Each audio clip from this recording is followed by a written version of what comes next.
role model like the developing country. So if you know what is different, that will help. ก็คือดูหนังดีๆก็คือการประชุมของอเมริกานี่มากกว่ายุโรป2-3 เท่าจริงๆแล้วที่เราสังเกตก็คือเราก็ชื่นชมยุโรปแต่บางประเทศก็ไม่ได้ชื่นชมนะคะอยากจะรู้ว่ามันเป็น culture ของอเมริกาหรือเปล่าที่เป็น nationalism ที่ทำเกิดตัวนี้แล้วก็เป็นตัวอย่างที่ไม่ดีให้ประเทศอื่นเช่นประเทศไทยเราขอบคุณค่ะในการเปลี่ยนแปลงต้องต่อการโลกอะไรเงี้ยค่ะไม่ต้องแบบเห็น process ของรวมทั้งเราซึ่งจะได้แต่เห็นที่มันเริ่มแค่ไหนกลุ่มประเทศกำลังพัฒนาหรือประเทศที่มันยากจนอื่นๆนะคะที่คำถามนี้ก็คืออยากเจอว่าเพราะว่านิยม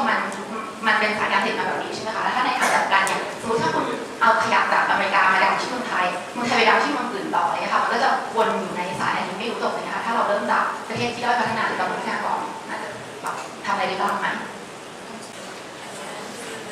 So there's some questions about what advice do I have and what is a consumer to do. So address that first. คำถามแรกที่อยากจะตอบก็คือเป็นคำถามเกี่ยวกับว่าถ้าเกิดในฐานะเป็นผู้บริโภคหรือว่าเป็นนักธุรกิจมันทำยังไง I have come to realize that all of us have two different parts of our self-identity. We have a part that is a consumer part, and we have a part that is the citizen part. เขาบอกว่าเขาตระหนักว่าในตัวเราแต่ละคนเนี่ยมีประกอบไปด้วย2 ส่วนที่เป็นประชาชนหรือว่า citizen เนาะประชาชนพลเมืองส่วนที่เป็นพลเมืองแล้วก็อีกส่วนหนึ่งคือส่วนที่เป็นผู้บริโภค And there's a problem that they are not developing equally. So if you could write the short sentences of the whole idea. Only the whole idea. Okay. So there's a problem that these cells are not developing equally because all day, every day, we are spoken to as consumers. And so our consumer self is overdeveloping. And so we are over-identifying as consumers so much that the word consumer and human being have become interchangeable. But the citizen part of ourself, that citizen muscle, is being neglected and is atrophying. ก็บอกว่าแต่ว่าปัญหาก็คือว่าทั้ง2 ส่วนเนี่ยส่วนในส่วนของเราที่อยู่ในฐานะพลเมืองกับส่วนของเราที่อยู่ในฐานะผู้บริโภคเนี่ยมันไม่ได้ถูกพัฒนา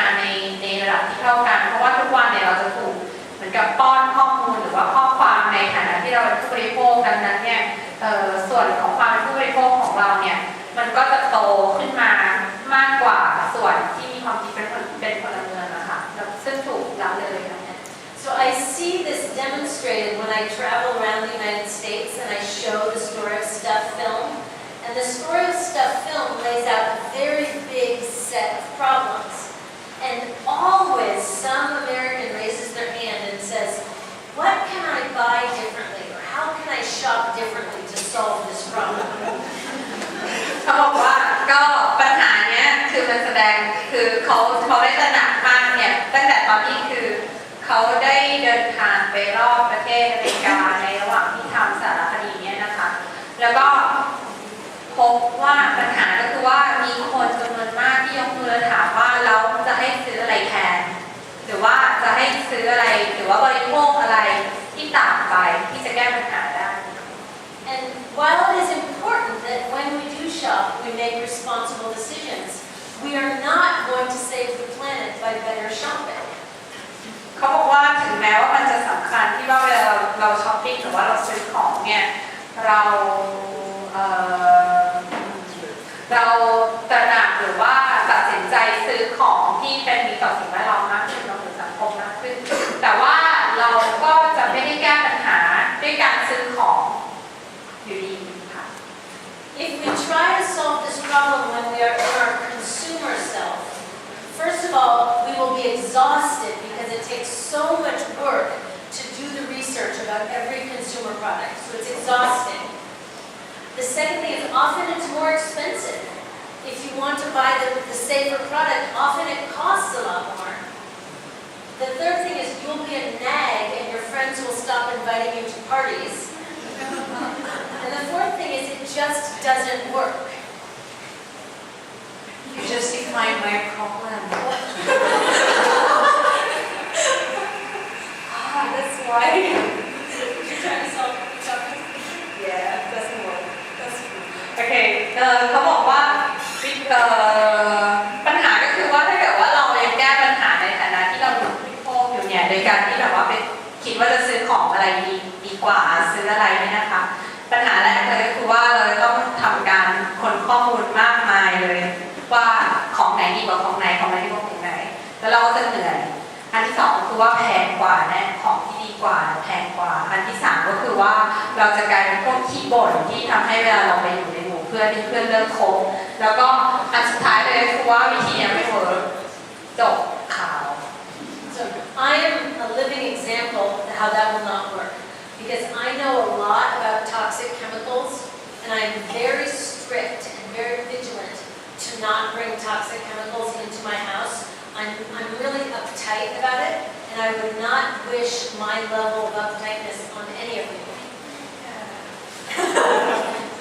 เขาบอกว่าตัวเขาเองเนี่ยเป็นตัวอย่างหนึ่งที่คือเขาได้ทำงานเกี่ยวกับประเด็นเรื่องสารพิษต่างๆมากมายดังนั้นเนี่ยเขาก็จะมีเหมือนกับว่าระดับความเขาเรียกว่าอะไรสตริกในตัวเองสูงมากว่าแบบว่าสารพิษอะไรหรือว่าสารเคมีอะไรที่แบบจะไม่ใช้เลยในบ้านอะไรเงี้ยซึ่งเขารู้สึกว่าเขาเนี่ยก็ไม่ได้อยากให้ทุกคนเนี่ยเป็นแบบนี้คือหมายถึงว่ารับใช้เป็นคำว่า very very careful จะเหมือนกันระมัดระวังมากนะคะแบบเคร่งมาก But I recently had my own body tested to find out what chemicals are in my body and there are hundreds of toxic chemicals in my body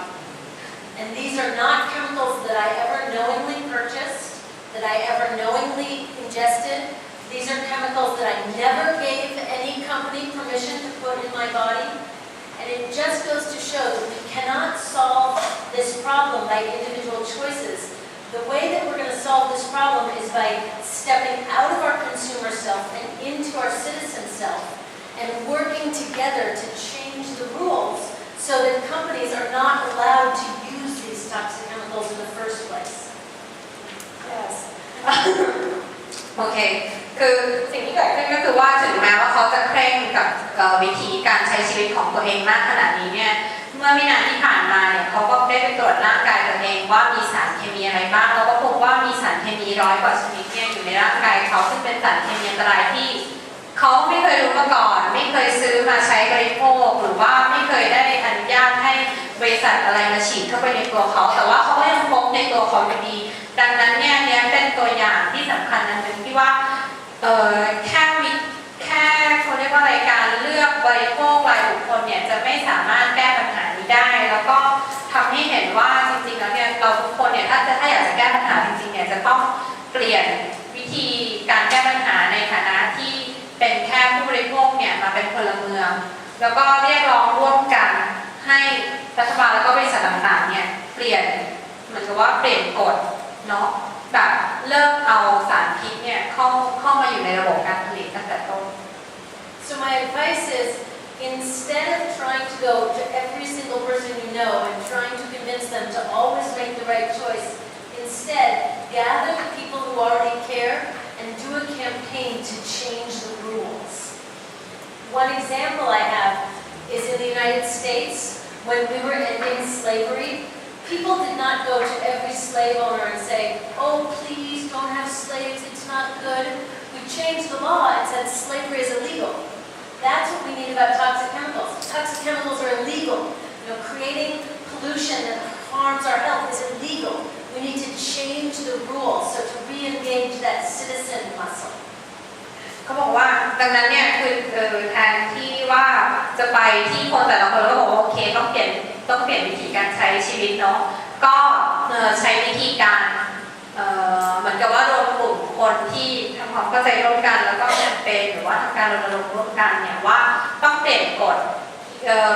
คีย์สำคัญก็คือว่าเราต้องเปลี่ยนกฎให้ได้ยกตัวอย่างเช่นตอนที่จะเริ่มทาสในอเมริกาเนี่ยเขาไม่ได้ไปที่เจ้าของทาสทุกคนแล้วก็บอกว่าคุณต้องปล่อยทาสแต่ว่าเขาไปเปลี่ยนกฎหมายว่ากฎหมายเนี่ยต้องยกเลิกการเป็นทาสดังนั้นก็ยกเลิกทาสได้ค่ะเหมือนกันกับที่ว่าถ้าเราไม่ต้องการมีสารพิษอยู่ในวงจรชีวิตของเราเนี่ยเราก็ต้องไปเปลี่ยนกฎว่าห้ามให้มีสารพิษอยู่ในของ